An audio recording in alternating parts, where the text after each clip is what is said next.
Boker Tov Talmudim, welcome Chavarim, welcome my friends. We're doing Soulful Psalms.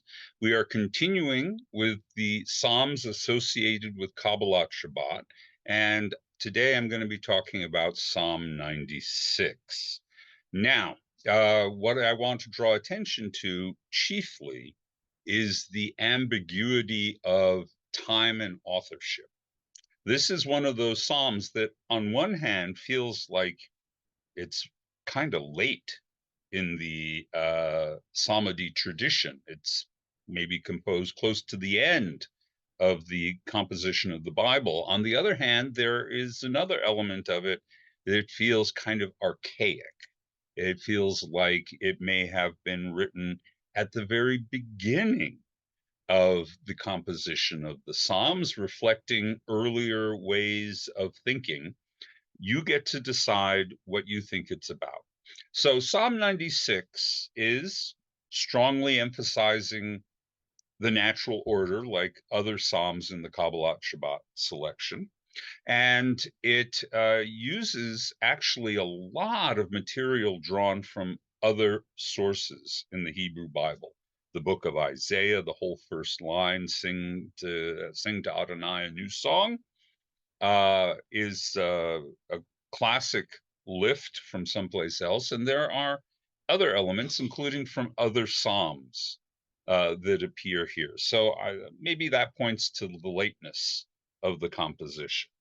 But it covers a couple of different themes. But the one I really want to talk to is about the one that suggests it may be older. And it may be, based on what I've just said, that this latter part of the psalm is in fact older, and it has been built out into a more recent psalm with slightly different theology. But let me call attention to the part that I really want you to be thinking about.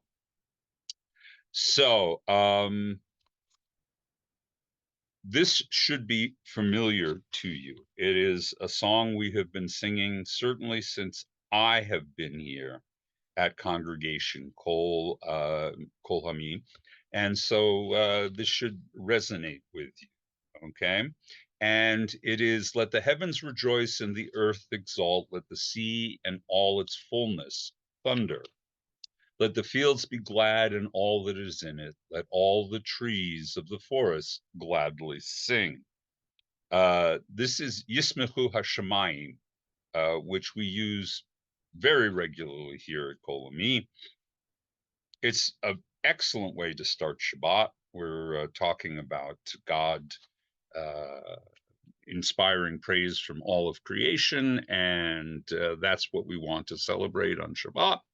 But more importantly is the question, how literal is this? Is it really talking about the idea that the sea speaks, or that the trees declare praise?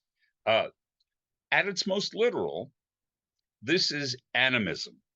This is the idea that every entity on the surface of the planet, whether it be what we would describe as animate, like an animal, or existing as a living creature, like a tree, and even inanimate things. Well, it's not inanimate in the most literal sense, but it's not by itself alive. The sea. The sea has life in it, but it is not a living thing. And yet all these things apparently declare praise to God. Now, again, in its most literal form, this is animism. This is the idea that all entities possess a genius or a spirit that has a sentience, and therefore is capable of acknowledging the existence of God as the creator. It can also be a poetic conceit, the idea that the noises, the sounds, everything that we associate with the earth can be construed as a kind of praise to God. And in that sense, it's much more in the figurative and metaphoric range. So, old animism, newer figurative. Don't know, can't say. Works on both levels. I often say that it works on both levels, and it does. And the fact that we still sing these lines suggests that whatever we think it means, it's still meaningful. This appears a number of times in the Hebrew Bible, especially in the Psalms. Famously, there's Psalm 19 where it says they cannot speak, they have no words, and yet their message goes out to the ends of the universe. Is again this idea that the general world is in constant praise of God, which is a beautiful sentiment, but it's not necessarily an ancient one. I point specifically to the Pirkei Shirah, the chapter of song, which was composed in the Middle Ages. So this is a pretty late composition. This is post-biblical.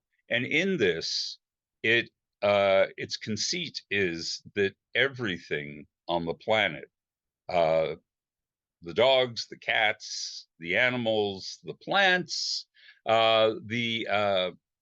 the features of the topography all have something to praise in God. And in this particular chapters of song, it actually cites verses like these that we see here in Psalm 96 as evidence of proof that the whole world is praising God constantly. I'm pretty sure we get to the Middle Ages and we're not talking about animism anymore. We're talking about a poetic style. And I think that probably reflects what's going on in 96. I suspect 96 is actually a relatively late psalm, but I can't prove it. And again, I think it's entirely plausible to imagine that this part of the psalm is very ancient, is marked by some very ancient thinking about God and God's relationship to the world. And that's okay. We can use it any way we want. That's the privilege of having the Bible. It allows us to repurpose its ideas in our own mode, in our own concerns, in a way that is spiritually useful to us. So that's it for Psalm 96. Not a long presentation, but it's a wonderful psalm. And I hope you take an opportunity to sing unto Adonai a new song.